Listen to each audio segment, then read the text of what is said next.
Good morning, everyone. This is meant to be episode 19 of the Rams franchise and our next playoff game against the Tampa Bay Bucks. However, the recording got corrupted. So, long story short, lost out that game, both in recording wise, and we lost the game. So, our journey ended there in the playoffs in the second round. It was a close game. We lost 23-19. So this episode will now be the draft episode and not the next round of the playoffs. So yeah, let's see how well I did in the draft. Good evening, everyone. Welcome back to my channel and to episode 20 of this Rams franchise, where we are in... Well, I'd say we're in the off-season, but we're not. We are at the Super Bowl, where it is the Tampa Bay Bucks, who we lost to in the divisional round, and the Kansas Chiefs. But we don't really care about that. We care about how the team did. So let's get into it. Let's look at the stats and marvel at how well we did this year. So Devin Hopkins, in his rookie year, just over 4,000 passing yards, 29 touchdowns and 12 interceptions. Overall, that is a very, very good year. I can't complain about that. He was solid. Maybe a couple too many interceptions, but overall for a rookie, you're very happy with that. Moving on to Emmanuel Wiggins, 2,304 rushing yards, which is the new NFL rushing record. He has been absolutely phenomenal. And to pair with breaking the rushing record, 24 touchdowns. Are we going to see him win MVP? You'd like to think he's at least top 3 with this performance. It's been absolutely phenomenal, and what a year for him. I couldn't be more happy. What a player, and I'm glad I'm glad I picked him. What a draft pick. Receiving wise, Jalen Waddle, 1,015 with 6 touchdowns. Now here is the big question. I didn't know who to re-sign out of Mecole Hardman and Quez Watkins, as I've discussed multiple times in the last few episodes. I might have to re-sign both of them. It's been a very good year. 885 yards and 2 touchdowns for Mecole Hardman. 816 yards and 10 touchdowns for Quez Watkins. He has been very good in the slot. I still don't know what I'm going to do. We will see very shortly though. Cousins, X-Factor tight end, 680 yards and 4 touchdowns. He might lose his X-Factor because of that. That's not a particularly good year. He might go down to just a superstar. Or I'm hoping Waddle goes up to a superstar from a star. Wiggins also pitched in for 196 yards and 2 touchdowns. So overall, 26 touchdowns and over 2,500 all-purpose yards. Wiggins should be MVP. He deserves it. Defensive-wise, Ernest Jones, 143 tackles. He has been brilliant. And Dallas Reeves, free safety with 101 tackles as well. TFL-wise, Brian Potter, 17 TFL, Sharif Averill, 15, Swanson, 14, Tavon Horn, 11, and then a few more single digits. But these 4 have been fantastic. And just look at our sacks. 16 for Sharif Averill. That could be enough to put him up to an X Factor. Potter, 9 sacks with his 17 TFLs. Swanson with 8. Tavon Horn, 4.5. Manny Johns, the rookie, 2.5. Ernest Jones with 2. Hatcher with 1. And then Reeves and Young with half a sack. Interceptions wise, we didn't have too many, but it's been good enough.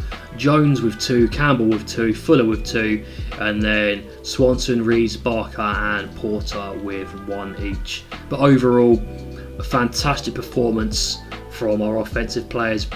Brilliant by our defensive players. It has been absolutely fantastic. So let's get in and have a look at the rest of the NFL. Devin Hopkins, in his rookie year, 7th most passing yards. That is wonderful.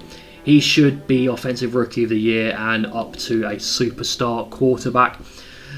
Paddy Mahomes leading the way with 4,788. Dak Prescott only just behind him by 44 yards. Leading the way in passing touchdowns was Dak. He's had a very good year. Unfortunately for me, because fuck the Cowboys, you know what I mean. Rushing wise, obviously Emmanuel Wiggins leading the way by nearly 600 rushing yards ahead of Saquon Barkley in second. Isaiah Pacheco, though, leading the way in touchdowns with 26. I wouldn't have imagined anyone would have more than that. Bossy Wiggins would have tied him that with his 2 receiving touchdowns. Receiving wise, Rashee Rice, the X Factor for Kansas Chiefs, leading the way, 1,586 with 17 touchdowns, feasting with Paddy Mahomes as his QB. And CeeDee Lamb profiting as well, having Prescott as his QB, leading the way for Dallas with 1,445. Unfortunately, Waddle does not make this top list, but he had a very good year nonetheless. Defensive wise, Ernest Jones is tackle leader. That's going to be an award for him and potentially get him up to being a superstar, which would be incredible. Leading the way in tackles for loss is Quinnen Williams with 25, Will Anderson Jr. with 23, and then a bunch of players stuck on 22. Parsons, Garrett, Bosa, Watts, and Reader. All the main people you'd expect to be leading the way in TFLs, and they are here. Jeffrey Simmons with 18 TFLs and 20 sacks on the year. Fantastic. Hutchinson behind him with 19.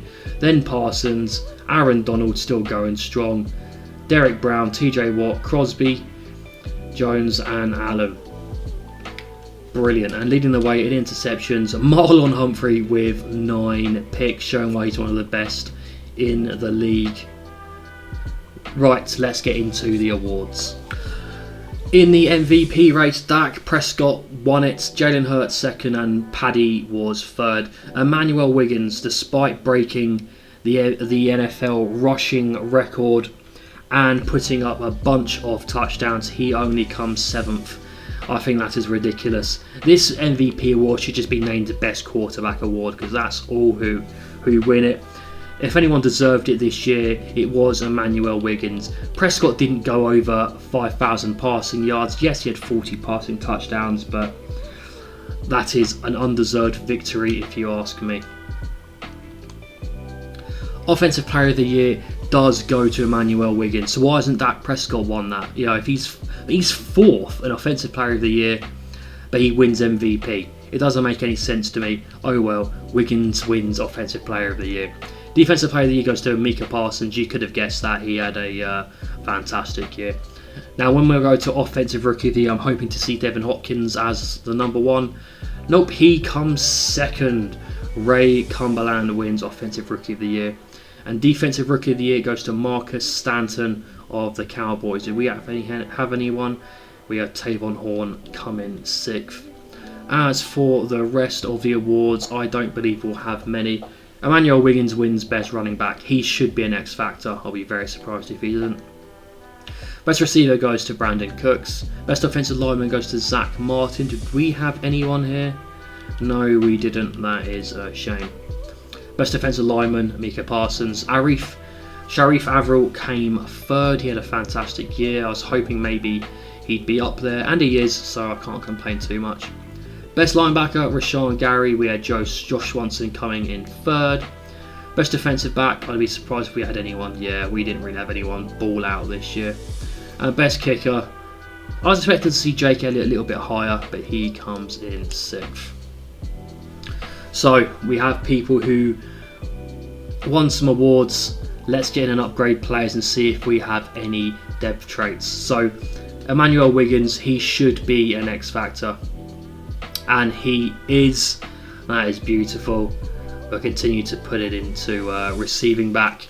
Considering he was being used a little bit more in the receiving game, let's get his catching up, and we do. So here we go. Quez or Mecole Hardman. Mecole Hardman actually regressed pretty hard. Lost 3. He was an 82. He's down to a 79. Whereas Watkins hasn't really lost anything. Although from next year they are going to be losing more and more points. Both 29 years old. Quez is a little bit bigger and weighs more, and he is quicker, I do believe, than Mecole Hardman. Mecole Hardman, 96 and 94, whereas Quez has the wonderful 98 and 95, and you can't teach speed. Quez only wants a 2-year deal, Mecole Hardman wants a 3-year deal. I think I'm going to go with Quez. I think he is quicker and he's a little bit bigger than Mecole Hardman. Only one overall point in it, so I think I would rather keep Quez, and that should be enough for that. Quez remains. Who knows, I might re-sign Mecole Hardman in free agency. Speaking of which, let's get into that now and see who is available. So at the minute, during the first wave of free agency, we lost both our punter and our kicker this year, and we've actually upgrading them with Harrison Butker and Corey. I can't even Quez. I can't pronounce that. I've just butchered that. These two are actually an upgrade on what we had last year. So let's see if they both sign for us. They're both waiting. I may have lowballed them a little bit, especially Harrison Butker. They still have no teams interested in them other than us. So hopefully we can get this deal forward. We got the punter. Butker still has no one interested in him. Come on, just sign it. I know I've lowballed you a little bit, but come join us in LA. They've both joined. That is fantastic. So before we get into the draft, let's have a quick look at the team to see if we had any depth trait increases or decreases.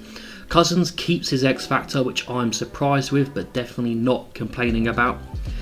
Wiggins obviously goes up to an X Factor after having the best year a running back has ever had. Hopkins doesn't go up to Superstar, which I'm a little bit annoyed about. I thought maybe he played well enough to get it, but evidently not.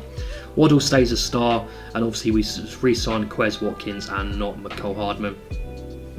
Defensive wise, Morig loses his Superstar, he is down to a star. Jones doesn't go up to an X Factor after a bloody good year. Johns loses his Superstar down to a star. Swanson keeps his X Factor, he had a fantastic year. And that is, Barker had a Superstar, but he didn't do well enough to really keep it going, which I'm not too mad about. Campbell remains a star, and our front three all remain gold boys. Although I thought Sharif Averill played well enough to go up to an X Factor, that's not the case. But hopefully next year he can play well enough to become an X Factor. That is that. Let's get into the draft. Thanks to the Vikings playing very well this season, we have back-to-back picks at pick 25 and pick 26. I was thinking of maybe doing a trade, but there's no one really worth trading up for, because the focus was on wide receivers. There's no true top 5 talent in the wide receiver room, and these two certified round 1 talent guys, they're nothing special worth trading up for. I will let them go and focus on other players. I was thinking about a potential trade up for Rashard Lindsay. Meant to go top 5, he's a round 1 to 2 talent at middle linebacker. Clearly the best middle linebacker in the entire draft class. Great acceleration, great agility, great change of direction, elite jumping, elite speed. However, he is projected to go pick number 2, and I'm not trading all the way up to pick number 2 for a round 1 to 2 talent guy. So we'll quickly just see if the Saints do pick him at pick 2, which they are projected to do. That is what mock draft number 5 said. So let's have a look. And there he goes number 2. He was the only person I think I'd trade up for. But with that being the case, let's get on to our first pick. Now, back-to-back picks. Here's the thing. I know who I want to take here. Let's have a look-see, shall we? Wide receiver game. Now, the only wide receiver I'm really interested in at this stage is, where is he? Ahmed Chamberlain. Physical guy, 6'2", round 1 to 2 talent, and he's projected to go in round 3 to 4. Physically very good. Elite jumping, elite strength, that's what you want from a big receiver. He's the only guy I really want. So, I'm thinking trading back from here because I know I'm picking next. And the guy I'm picking next is Ezekiel Bowen. We identified him earlier on. Look at him. Elite acceleration, elite agility, elite change of direction, great jumping, elite speed, great strength. I mean, I could convert this guy to wide receiver. Actually, because I don't think he'll get taken here. Let's have a look to see what the offers are. So we know we don't want to accept an offer from the Bucks, the Panthers, or the Colts because they might take him. I would be sick if we lose out on him. So let's see if anyone is shopping around and wants to get this pick. The Bears offer a first next year and a fourth next year.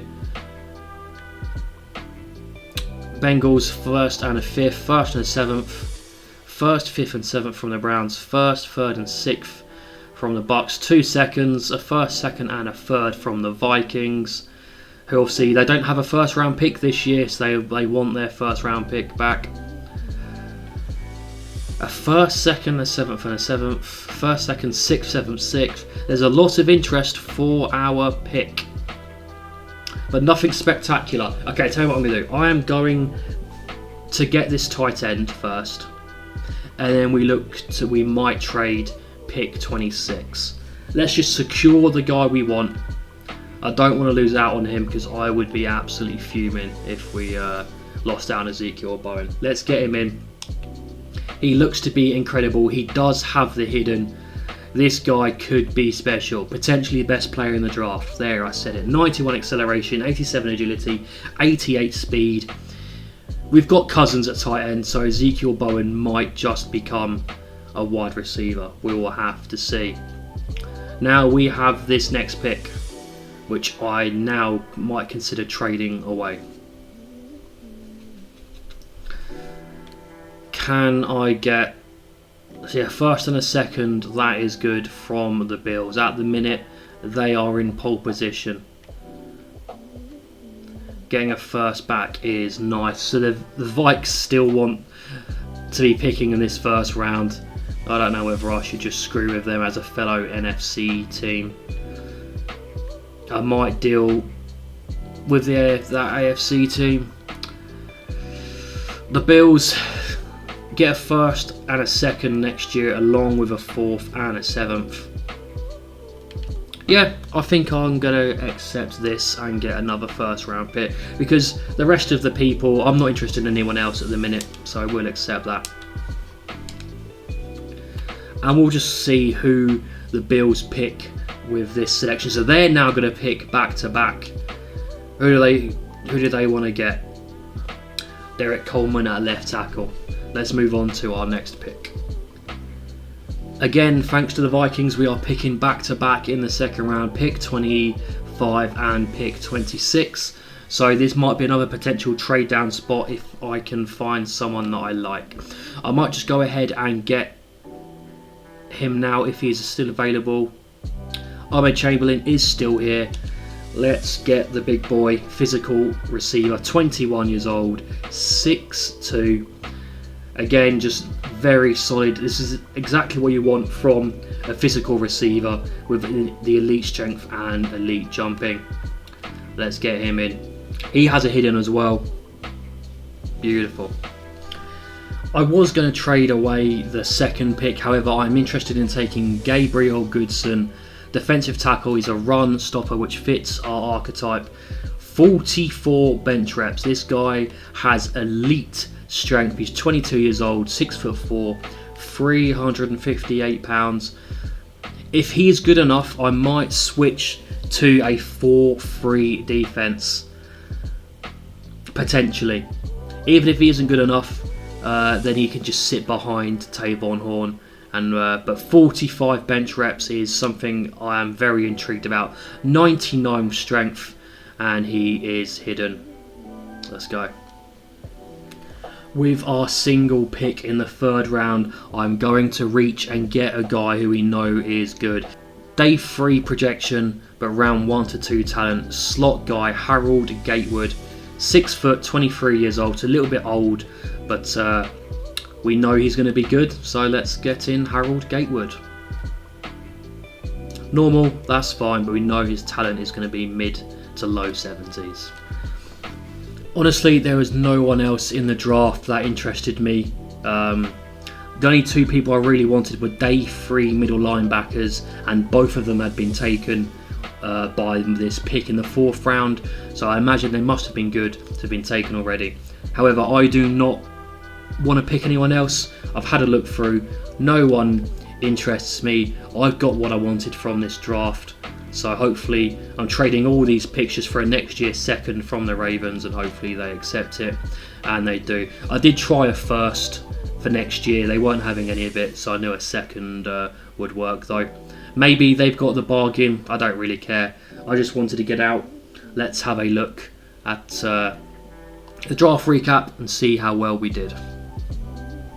Right, only 4 picks. Let's work our way up from the bottom to the top. Harold Gatewood turns out to be a 74 slot guy. That is beautiful. So whilst I have picked 3 receivers, well, we don't know about that tight end. He might be a receiver. That was a position we were lacking at. I mean, Watkins is getting old now. He's only here for 2 years, and he's going to be regressing. So we need to try and get younger and better at that position, which I think we have done.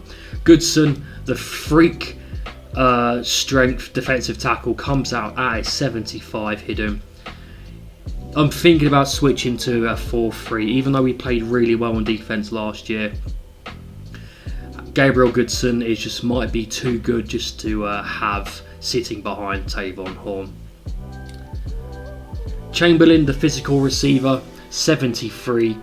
I like him. He's going to be a good guy, and going to see a lot of the field this year, hopefully. But this is the guy, the tight end, Ezekiel Bowen, comes out with a 77. Now, I think I will see what he looks like at wide receiver, because obviously at tight end, Cousins is the guy. So does Ezekiel Bowen go up or down? He probably will go down a couple of points. If we can get into a 75 receiver, I'll be happy. Goes all the way down to a 68. Oh dear, oh dear, oh dear. Okay, I'll see what I can do about that. Let's move forward and get towards the beginning of the pre-season, because this video is a little bit short at the minute. Let's go. Just quickly, Ezekiel Bowen was tied for the best player in the draft. I knew he was going to be good, and that has been proven. So here we are at the start of the season. We have a camp standout player, and that is going to be Manny Johns, who lost his superstar at the end of last season because he didn't really do too much during this season, if we're honest. So, to continue his breakouts, we need to get him 2 combined sacks and TFLs with Manny Johns to get him 10,000 XP and on his way to being a superstar. Can we do that? But before we do that, we'll get into the team and see what we're lining up like for the start of the new season. Here we are, here is the team. Now, as you can see, Bowen is our tight end 1. He was too good not to have on the field. So what I've done, I've made Cousins our wide receiver. He's gone down from an 88 to an 80 wide receiver, and that is fine by me. That is still good enough. He's still obviously got his X factor, and he can grow and to be a decent to very good wide receiver. I just didn't want to stifle Bowen's progression by not getting him on the field, and he was too crap as a wide receiver to make any difference. So he will be our starting tight end. Devin Hopkins is obviously still QB number 1. Hopefully we can get him up to a superstar this year. That would be fantastic. Wiggins, our 98 X Factor running back. Hopefully he has another fantastic year. He is going to be leading the way for us. So going back to the wide receiver room, Waddle still our number 1. Like to get him up to a superstar. Cousins, wide receiver 2. Wide receiver 3, I'm going for Chamberlain, our physical receiver that we drafted. 75 hidden. Hopefully he can develop well when we get him into the 80s. Watkins will be our receiver 4, and Gatewood, the slot guy that we drafted, he'll see some time on the ball, not much at all. I doubt he'll get over 100 yards on the year. It's just a shame for him. He would have been used a lot more, but I decided Bowen was far too valuable to not get involved, so he had to be number 1. And obviously converting Cousins to a wide receiver, being our wide receiver 2, that's going to limit time for everyone, but it's in the best interests of this team to make sure Bowen can become the best player he can be. Defense wise, this is where we are looking good. Obviously led by our 3 golden boys, Potter, Horn and Avril. Now, I said we were going to go to a 4-3, and I haven't done that as of yet, but that still might change. I am thinking of doing that because Baker, as our middle linebacker 2, 24 years old, he is only normal development, which sucks. And considering that defensive tackle, the 99 strength Goodson has the potential to be someone pretty awesome. I think it's more important to get him on the team. He is 2 years younger. He is, he's better than Baker could potentially be. If Baker kept his dev trait, then it'd be more worthwhile keeping him as a middle linebacker 2. But I think if we go to a 4-3, our run defense was pretty awful last year as well, so this would only shore it up. I'll tell you what, I'm going to do that right now, bear with me. Here we are then on defense, led by our 3 gold boys, Avril, Horn and Potter. Now, I was thinking about going to a 4-3, but upon looking, there's not much that would fit the scheme. So I'll see how we do going forward, but that is still in the back of my mind, going to a 4-3. But at the minute, we're going to keep with a 3-4 with the 3 Goldie boys as our defensive lineman. Campbell is a 94 star corner. It's a shame he's never progressed to a superstar. Foster might end the year as our CB1. He's got a chance of doing that because he's developed nicely and he's kept the superstar. Morig is still a very solid, strong safety despite losing his superstar status. We could get him back to it this year, you never know. Swanson, what can I say? He's been one of the best players we've had on defense. He brings the pressure, he gets the sacks. I love him. Jones, shame he never went to superstar, but he's developed nicely, although he's coming toward the end of his peak. If he doesn't get superstar this year, it's going to be the start of his decline. Manny Johns, hopefully we get him up to a superstar next episode. We continue the breakout to get a chance to go to superstar. Getting him back to it would be incredible. Baker is middle linebacker 2. We need him to get a dev trait, otherwise he's just going to dwindle into nothing. And Darrell Reeves, again, need him to get a dev trait, otherwise he's just going to be good to average and not spectacular, which we like. That's the team. That's the end of this episode. We've done the draft, we've done free agency. We'll get into the start of the season next episode. Goodbye.